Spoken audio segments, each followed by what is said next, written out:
Father. Son. Yes, welcome back to Tuhon and Son. Here we are in the basement again.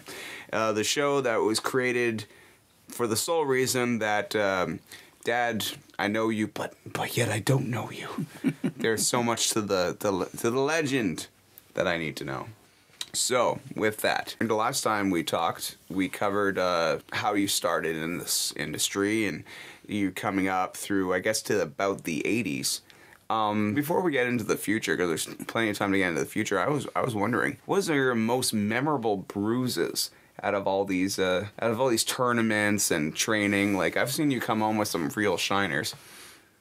Well, and this is before me. I want to know. Okay? Well, actually, this happened around. This happened in '88, and that was a little after you. You were in '84, so in '88 I went down and participated in that first Dog Brother recording at the Los Ramblas Park in San Clemente, and I'd been hit before, but I hadn't been hit as often or as much or as hard. And we basically fought for 3 days with, we were in our very beginner stages. We didn't really have the skill sets we have now. And the one reality that people don't understand, they look at us hitting each other with sticks and they go, oh my goodness gracious, you're crazy, you're hitting each other. But the only way to get better is by trying. And one way you do it is you don't pretend you actually hit each other. And we, of course, weren't using swords. We were using rattan sticks, which are pretty well non-lethal, except if you just had a huge log and you held somebody down and smashed them in the head with a big log. And that's not what we were doing. We had helmets on. We had fencing headgear, and we had gloves, and we had some things. But the guys that we were fighting, I was fighting Eric Knaus, who goes by the name of Top Dog, a good 6 inches plus more than I am.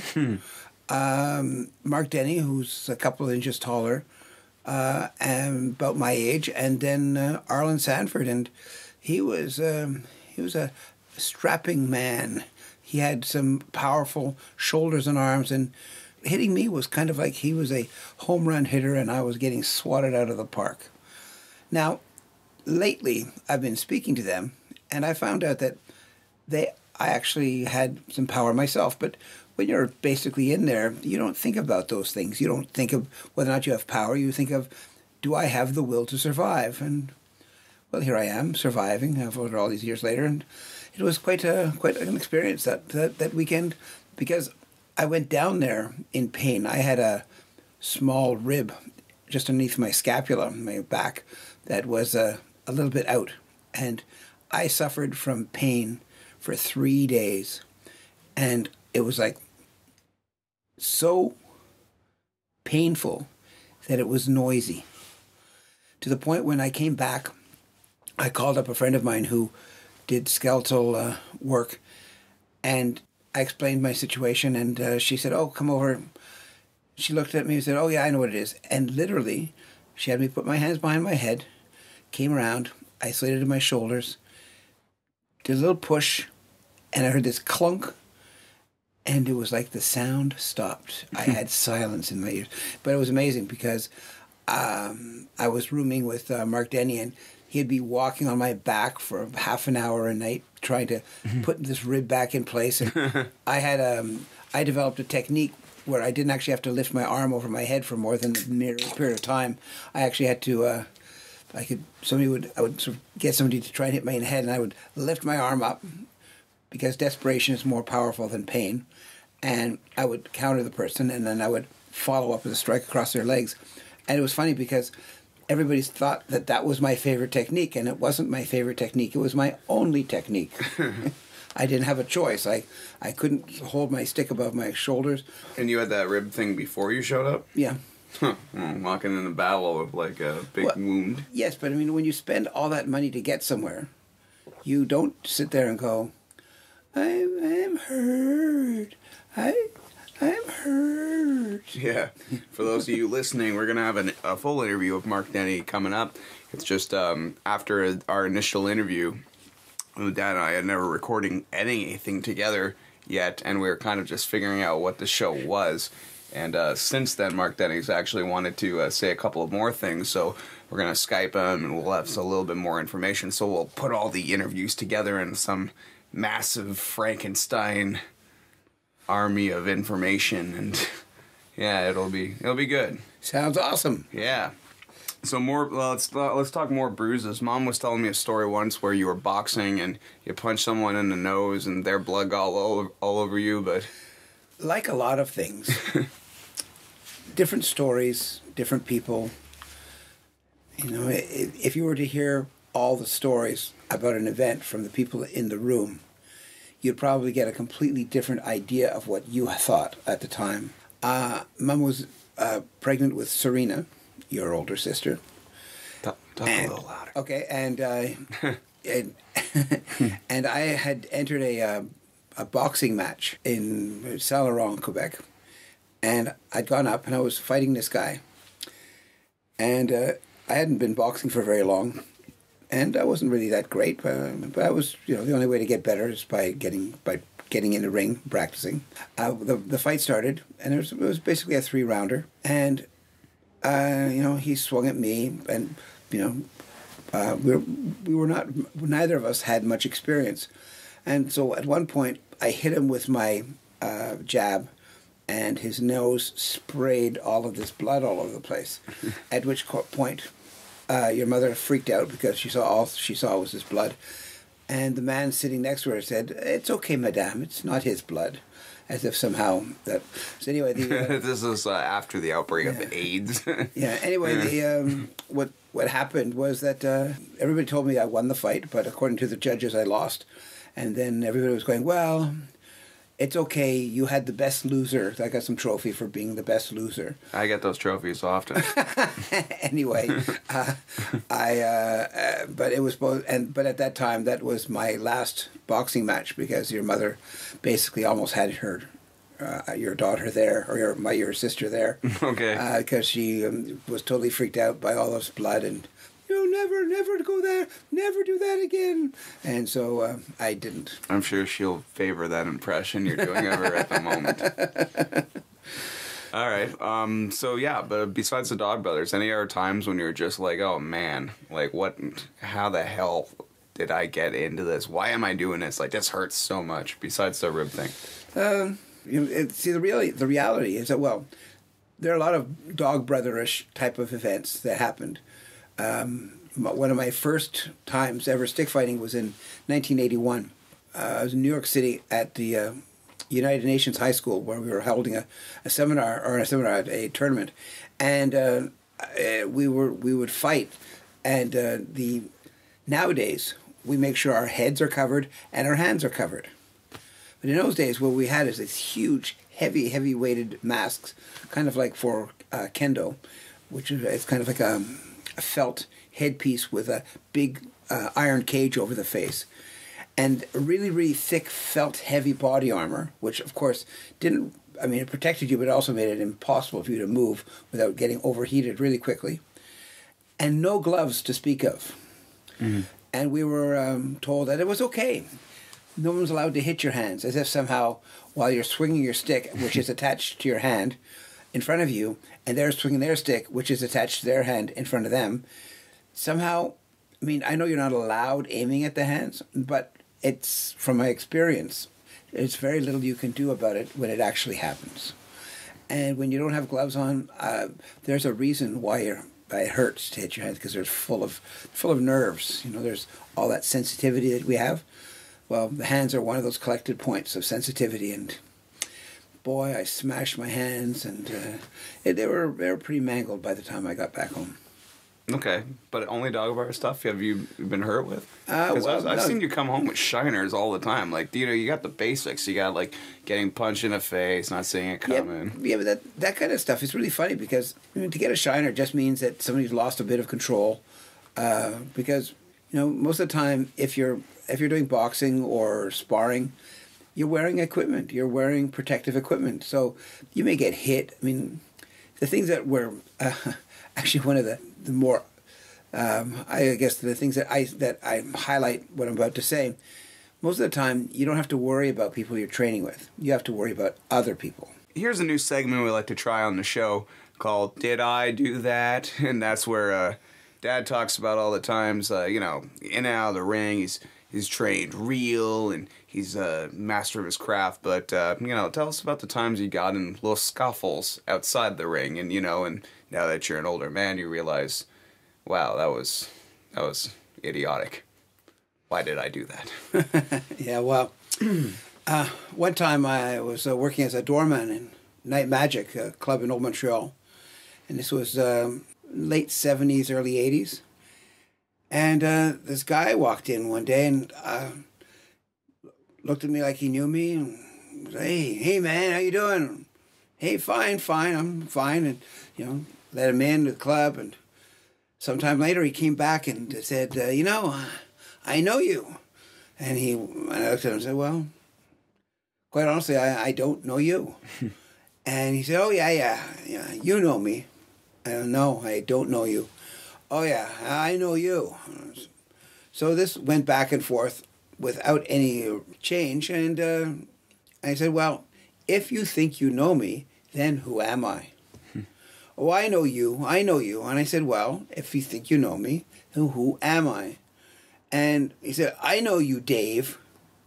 And I went, Dave? My name's not Dave. Oh, yeah, I know you. You could have showed him your ID, Dad.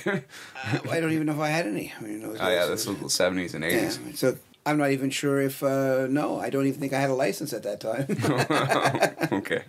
Anyway. Did you have a daughter yet? No, as a matter of fact, we didn't. Okay. So, Dave, keep telling the story, Dave.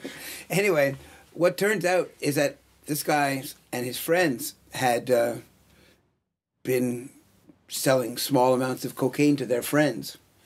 And this Dave character had supposedly ripped them off, which bothered me no end. I mean, firstly, I wasn't a drug dealer, so therefore that reputation can follow you around like a bad smell. Mm. And second of all, not only was I not a drug dealer, and the reason I'm not a drug dealer, I got to be honest with you, I don't have like some horrid moral situation. I'm the type of guy that doesn't do things because he knows he's going to get caught.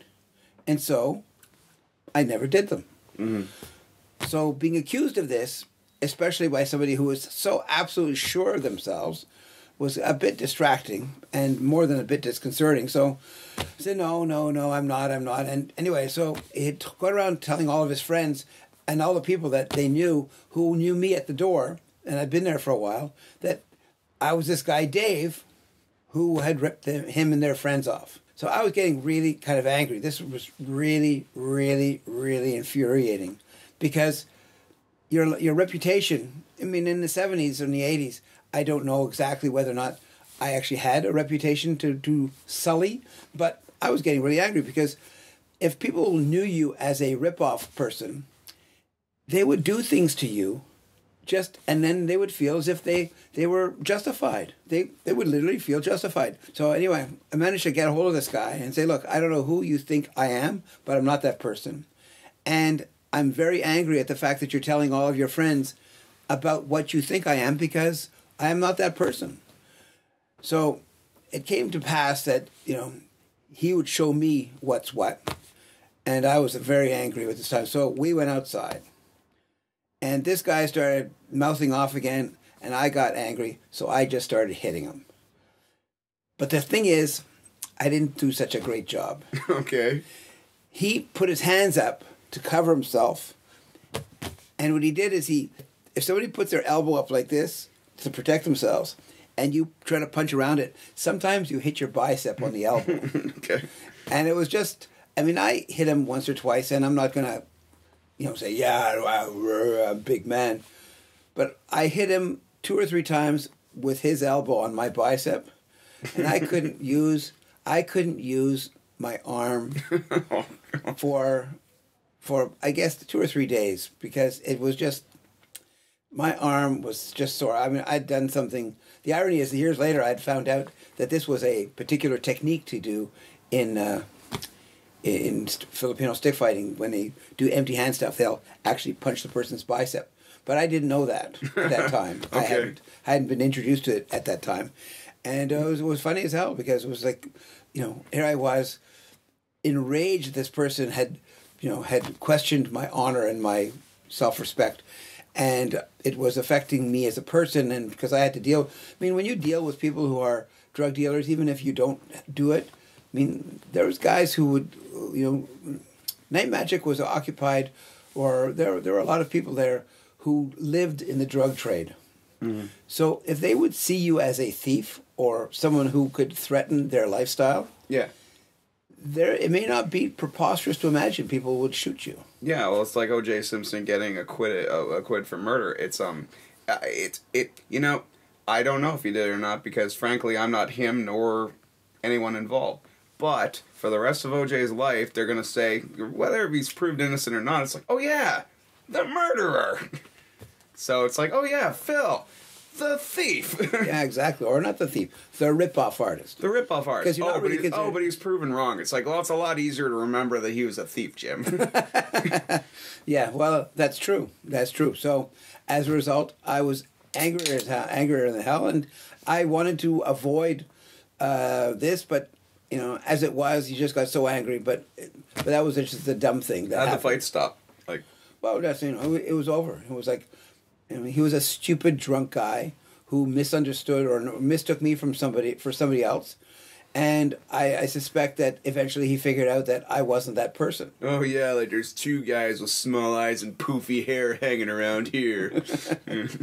Well, what he saw, where he recognized me from, was not supposedly there. So okay. So I don't know, but it was funny. And then another time in the same club, you start realizing that there are no friends in a bar.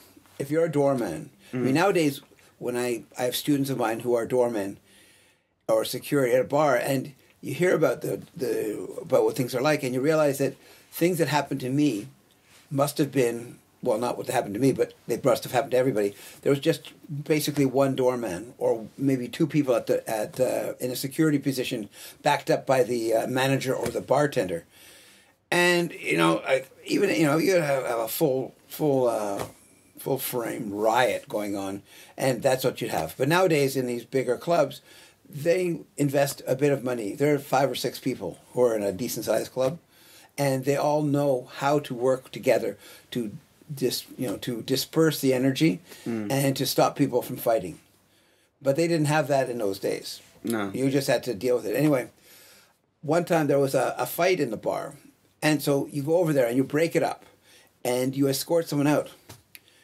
But there's always some jerk in the crowd who, I don't know, that sense of, Dudley do right. They want to go in and they want to help.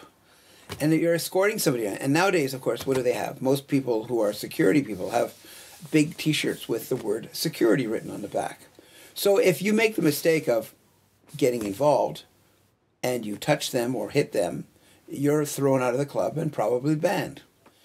In those days, the idea was to dress sort of like everybody who went there. So if you looked like you were doing something, then people would, they would get involved. They would think that they were, doing something right. So I had this guy, we broke up the fight, I was taking him to the front door. Some well-meaning imbecile, who was a guy in the club, came behind me, held my arm and said, "Hey man, be cool," as if somehow those words would calm the whole situation down. Okay. And by doing that, he put his arms around me, pinning my arms to my side for a moment. At which point, the person I was escorting to the outside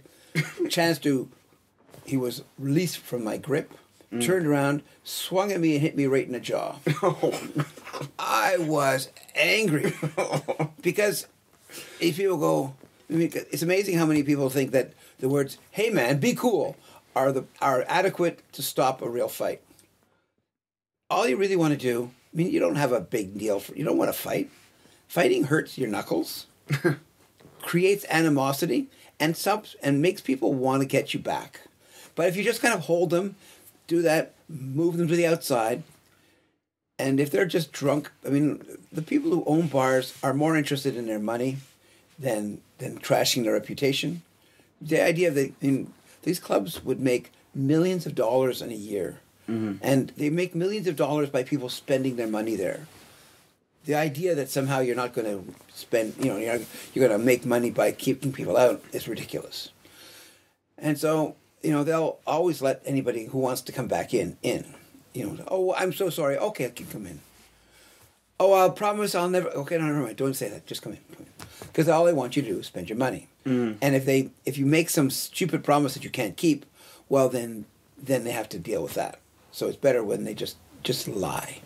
Anyway, so that's what happened. So this guy swung it in a jaw. I couldn't eat properly. I mean, it was that perfect place right at the corner where the jaw meets the rest of the skull. And you're going you're moving your jaw around like. Well, you gotta let me know. Like, what happened after he decked you? Like, what? He didn't deck me. He just hit me in the jaw. Okay, but he hit you. I reconnected, but you can't see. That's the problem. That's the problem with people getting involved, because when you're dealing with that one guy and you're taking him out, and you don't have any backup, then the people who get involved, you have a choice to make right there. Do I start swinging for everybody that's going to get involved? Because if you hit the guy that grabbed Roadhouse. you. Exactly. But in Roadhouse, what did the guy have? He had a bunch of guys who were there on a security detail. So you had this idea that even though, who was the guy in Roadhouse?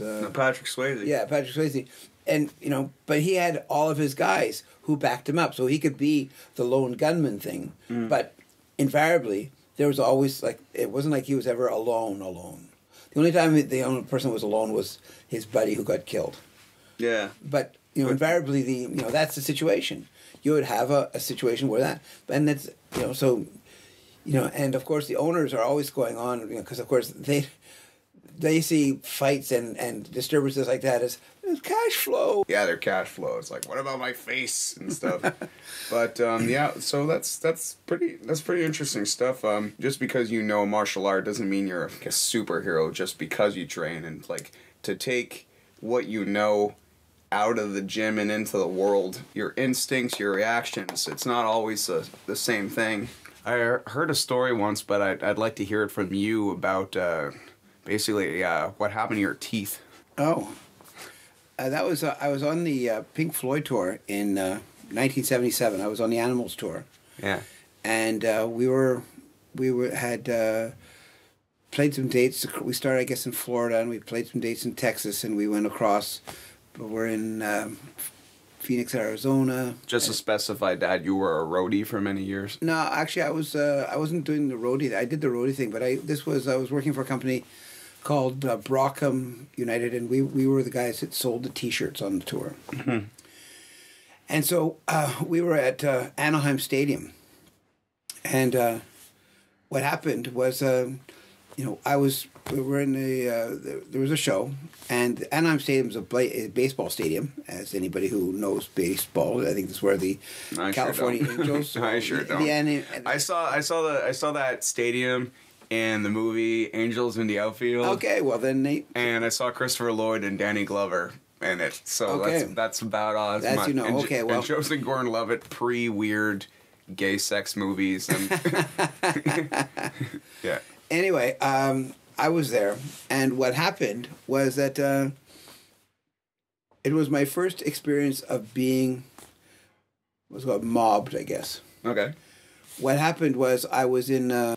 what you do when you're the T-shirt manager on one of these tours, especially when you're in a big stadium, is that you would go to the concessions people, you would do a big count, and you'd turn over all of your merchandise to the concession people. They would then take it, split it up amongst all the people that they had working for them, and you would go back at the end of the show and do it. My friend Norman Perry, who was the advance man on that tour, the best way of not being considered a leech is by helping. And so what he would do is he would volunteer my help to help doing the setup. But then one of the funny parts, and it's not laughable funny, peculiar, we were there on the night of the show, and what you do as a manager of what I was doing, is you go around and you check. Well, in a particular place where I was, there was a vendor, and I didn't know this, but because normally vendors who work for you are responsible for anything that they have. But in this particular location, the vendors were not responsible for any of the shortages. So if I bought, or if I took out 50 programs, for example, and they cost $10 each, so that would make me responsible for $500. So if I brought back no programs, I would have to give you $500. But it turns out that this wasn't like that in this particular facility. Only saying that because of what happened, it was kind of absurd. I saw these kids go there because they did not have nowadays. If you go into let's say the Bell Center, and they've got these huge organized tables with cash registers and card readers, and you go and you want to buy souvenirs at the Bell Center. If you're like, I saw the Rolling Stones there in like 10 years ago or 15 years ago, and they had covered areas where the T-shirts were on display, but they couldn't get stolen easily. Yeah, they had boxes and boxes of all the right sizes behind. I mean, they had maybe 80 or 90 items. In those days, a T-shirt cost $6. End the show. Guys were working for us in places like Houston. If somebody ripped them off, they would have to make it up.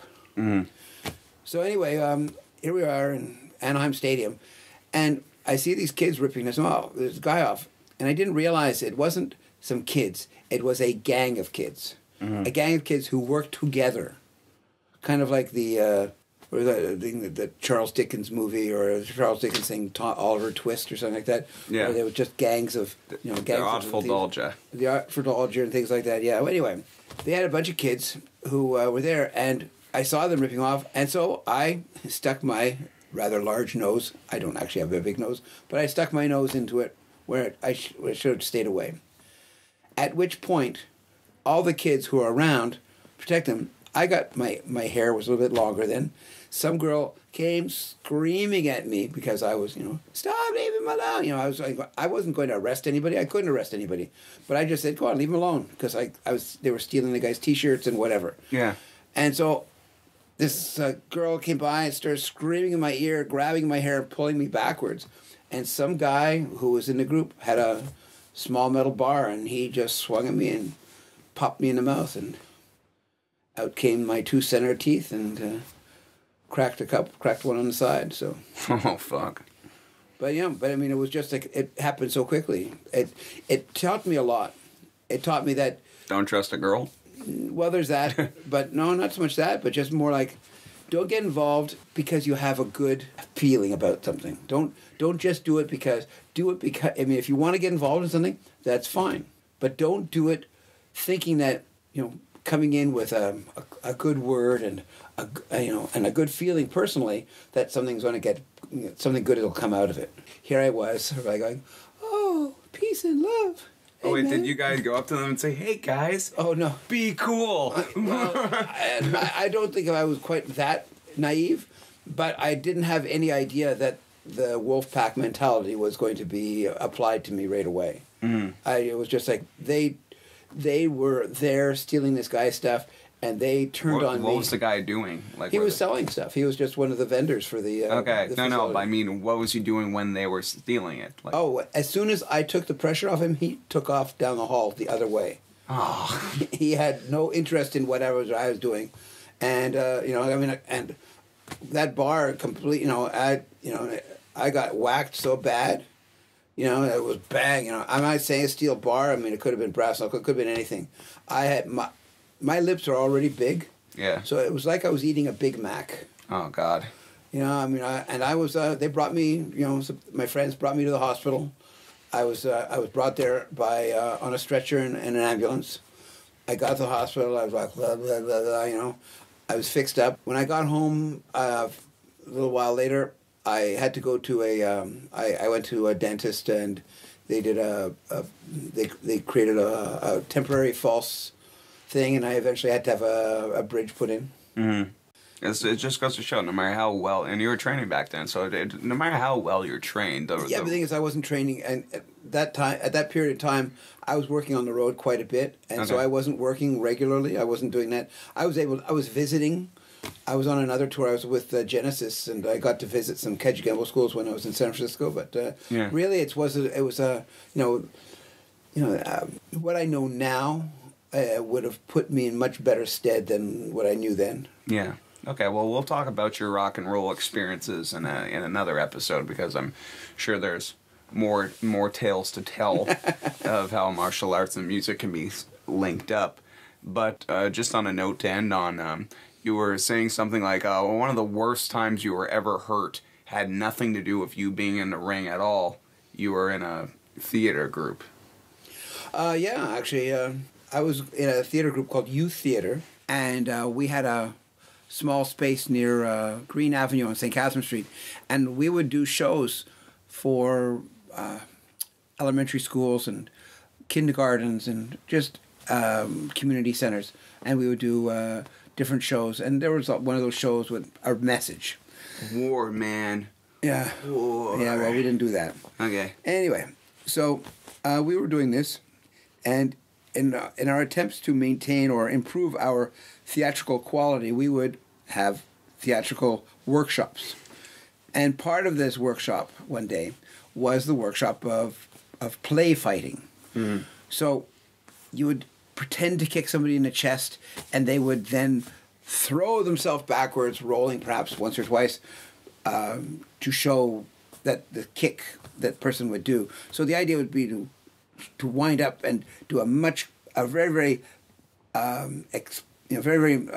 large movemented front kick to the person's chest, at which point the person would launch themselves back. Yeah.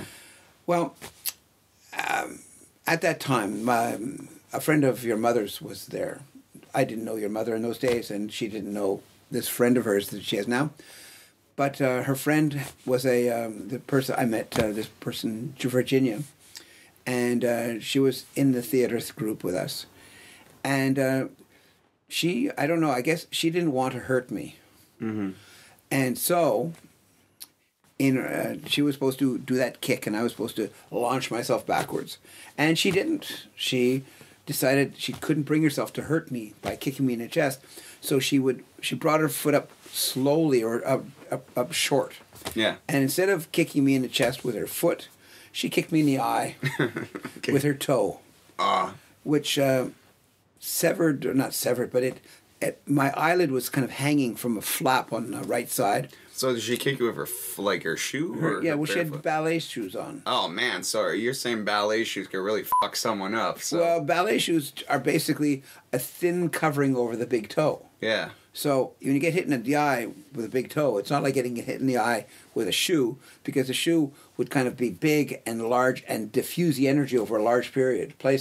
Whereas if you get kicked with a ballet shoe covering a toe, the toe kind of it's wearing an illusion of a shoe. Yeah.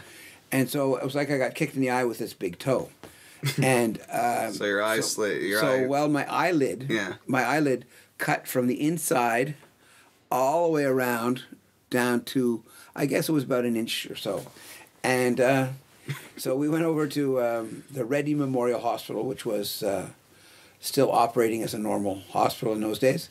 It wasn't very far away. And it was funny because I had to go to the hospital, but Virginia, who was hysterical having done this to me, I was prepared to go to the hospital by myself. Yeah. But she insisted, in her sobbing and everything, to come with me. But of course, because she was all distraught, I was one taking care of her. I had my eye, and my eye, covering this, and then it's like there. It's all fine. Everything could be fine. Not knowing whether or not the truth of that is all. Yeah. And so it was funny. And then I got some microsurgery, some plastic surgery on my eyelid, and it was there was a very good doctor, Cloutier, there in those days, and he sewed me up, and turns out that my mother knew him. Oh, yes, Dr. Cloutier, yes, fine doctor. So, okay, wonderful. You put Humpty Dumpty back together. Yeah, well, yeah. So that was funny. So yeah, some of the worst things can happen, and they don't happen from, when you're training, they rarely happen because you're prepared for it. You're psychologically, physically, and emotionally prepared for it. So if something happens, you say, stop. I mean, people still twist their ankle, even, but people do dumb things because they think that nothing's going to happen. Yeah. And that's when it all does. Yeah, after, well, audience don't know this, but after I fell off a fence and I broke my jaw in 3 places, I had to get all this reconstructive, like, you know, they had to put Humpty Dumpty back together again. The side of my face looked like, you know, like a chipmunk, and the other side looked normal. I looked like the Toxic Avenger for quite a while. And I'll tell that story on another podcast for another day. That's not Tuhon and Son, because this show's about you. But just to say, though, I kind of relate in the idea that since that accident, it's been about 11 years, 12 years, and I really, really am so skeptical about hurting myself again. Like, once you know pain, that whole, like, I'm young, I'm invincible, like, once you feel invincible? Yeah, once you feel invincible. Yeah. And actually vulnerable. Vulnerable, yes. All right, so just to clarify this up, how many disciplines do you know? I guess 5 or 6. All right, so you know 5 or 6 disciplines, and you're pretty high damn up in them, right? I guess that would be. All right, yeah, damn Mr. part, okay. Yeah, okay, Mr. Humble. Okay, look, we need to set this up. All right, so 6, 7 disciplines, high ranking. How many years in this? 47. 47 years in martial arts, and the only time you ever were truly almost taken out was by a fucking ballerina slipper. Wow. Yeah, but you know, when dance fighting. Wow. Okay, I think that's a good time to stop the show. Yeah. All right. Well, thank you for listening to another episode of Tuhon and Son. I'm not sure if our stuff's on iTunes yet, but we're planning on it. In the meantime, please enjoy the other videos on our YouTube channel, Gamma Fighter TV. And, I'm Ryan Gelina. And I'm Father Gelina. And have a good night and beware the slipper. Jack the Slipper.